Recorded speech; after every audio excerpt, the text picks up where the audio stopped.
Hello সবাইকে, আমার নতুন একটি ব্লগে আপনাদের সবাইকে স্বাগতম।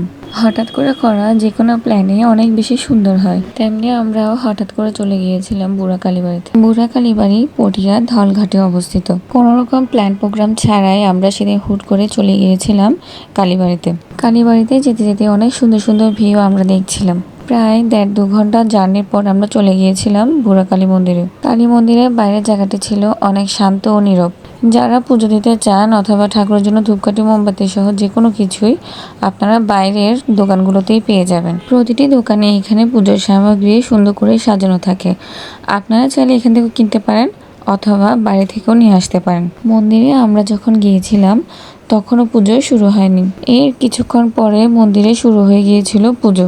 আমরা সেখানে বেশিক্ষণ থাকতে পারিনি, যেহেতু হঠাৎ করে প্ল্যান করে যাওয়া, তাই আমরা তাড়াতাড়ি করে সেখান থেকে আবার ব্যাক করেছিলাম। মন্দিরের সাথে রয়েছে একটি বড় পুকুর। এই পুকুরের পাড়ে তখন খুব বেশি ঠান্ডা হাওয়া বইছিল, আর সেই সাথে টুপটাপ করে বৃষ্টি ফোঁটাও পড়ছিল।